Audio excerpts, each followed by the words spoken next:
Hi hello നമസ്കാരം. മല്ലു മലയാള കുക്കിൻ്റെ പുതിയൊരു വീഡിയോയിലേക്ക് എല്ലാവർക്കും ഒരിക്കൽ കൂടി സ്വാഗതം. ഇന്ന് നമ്മൾ തയ്യാറാക്കാൻ പോകുന്നത് പാൻ കേക്കാണ്. വളരെ ടേസ്റ്റി ആയിട്ടുള്ള പെട്ടെന്ന് ഉണ്ടാക്കാൻ പറ്റുന്ന ഒരു അടിപൊളി കേക്ക് റെസിപ്പി ആയിട്ടാണ് ഞാൻ ഇവിടെ വന്നിരിക്കുന്നത്. വീഡിയോ സ്കിപ്പ് ചെയ്യാതെ കാണാം. വീഡിയോ ഇഷ്ടപ്പെട്ട ഫ്രണ്ട്സിനും ഫാമിലിക്കൊന്നും ഷെയർ ചെയ്യാൻ മറക്കരുത്. അപ്പം നമുക്ക് സമയം കളയാതെ നേരെ വീഡിയോയിലേക്ക് പോകാം. ഇതിനായി ഒരു മിക്സിയുടെ ജാറെടുത്ത് അതിലേക്ക് 4 കോഴിമുട്ട പൊട്ടിച്ചൊഴിക്കുന്നുണ്ട്. ഇനി ഇതിലേക്ക് 1/4 കപ്പ് പഞ്ചസാരയാണ്, അത് നമുക്കൊന്ന് ചേർത്ത് കൊടുക്കാം. ഇനി ഞാൻ ഇതിലേക്ക് വാനില എസൻസ് ആണ് ചേർക്കാൻ പോകുന്നത്. 1/2 ടീസ്പൂൺ വാനില എസൻസ് ചേർത്ത് കൊടുക്കാം. ഓക്കെ, ഇനി ഇതിലേക്ക് ബേക്കിംഗ് പൗഡറാണ് 1 ടീസ്പൂൺ, അത് ചേർത്ത് കൊടുക്കുന്നുണ്ട്. സൺഫ്ലവർ ഓയിൽ 4 ടേബിൾ സ്പൂൺ, അത് ചേർത്ത് കൊടുക്കാം. ഇനി ഒരു പിഞ്ച് ഉപ്പ് അതും കൂടി ചേർത്ത് നമുക്ക് നല്ലപോലെ ഒന്ന് മിക്സിയിലിട്ട് അടിച്ചിട്ട് വരാം. ഇതാണ്ടോ നമ്മുടെ ബാറ്റർ ഇവിടെ ഏതൊക്കെ സെറ്റായിട്ടുണ്ട്. ഇനി ഞാൻ വേറെ ബൗൾ എടുത്തിട്ടുണ്ട്, അതിലേക്ക് 1 കപ്പ് മൈദ ഇട്ട് കൊടുക്കാം. ഇനി ഞാൻ മിക്സിയിൽ അടിച്ച് വെച്ച് നമ്മുടെ ബാറ്റർ നമുക്ക് ഒഴിച്ച് കൊടുക്കാം. ഇനി ഇതിലേക്ക് കുറച്ചായിട്ട് പാലൊഴിച്ച് കൊടുത്ത് നമ്മുടെ ബാറ്റർ ഒന്ന് സെറ്റാക്കി എടുക്കാം. ഇനി ഞാനിത് ഒരു സ്പൂൺ വെച്ചിട്ട് നല്ലപോലെ ഒന്ന് മിക്സ് ചെയ്ത് കൊടുക്കുന്നുണ്ട്. നിങ്ങളുടെ ഒരു വിസ്ക് ഉണ്ടെങ്കിൽ അത് വിസ്ക് കൊണ്ട് നമുക്ക് ഇങ്ങനെ മിക്സ് ചെയ്ത് കൊടുക്കാവുന്നതാണ്. നമ്മുടെ ബാറ്റർ ഇവിടെ റെഡി ആയിട്ടുണ്ട്.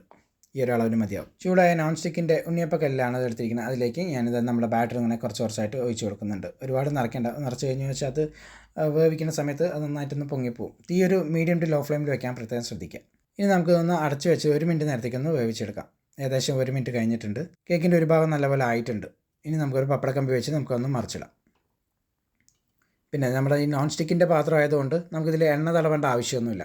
നമുക്ക് പെട്ടെന്ന് തന്നെ ഒഴിച്ച് കഴിഞ്ഞാൽ അത് നല്ല സോഫ്റ്റായിട്ട് തന്നെ നമുക്കിങ്ങനെ എടുത്താൽ കിട്ടും. ജസ്റ്റ് വെറുതെ ഒന്ന് ഇങ്ങനെ ആക്കിയാൽ മതി. അപ്പോൾ തന്നെ കറക്റ്റായിട്ട് വരും. അവിടെ അടിയിലൊന്നും പിടിക്കുക കാര്യങ്ങളൊന്നും ചെയ്യില്ല.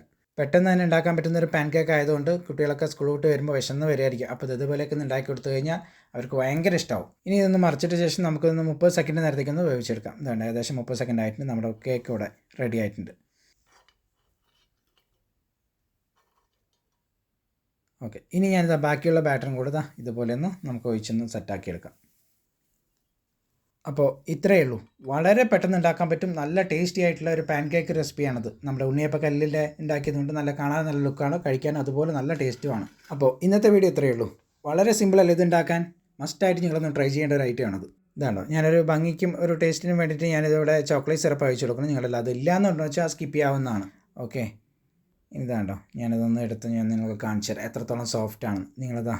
ഞാനിങ്ങനെ ആക്കുമ്പോൾ തന്നെ നിങ്ങൾക്ക് അറിയാൻ പറ്റും. കണ്ടോ നല്ല പഞ്ഞി പോലെ ഇരിക്കുന്ന ഒരു കേക്കാണിത്. നിങ്ങൾ കാണുമ്പോൾ തന്നെ മനസ്സിലാവും. ഇതുപോലെ നിങ്ങളൊന്ന് ഉണ്ടാക്കി നോക്കിയിട്ട് അഭിപ്രായം ഒന്ന് കമൻറ്റ് ചെയ്യുക. പുതിയൊരു റെസിപ്പി ആയിട്ട് അടുത്ത വീഡിയോയിൽ കാണാം. താങ്ക്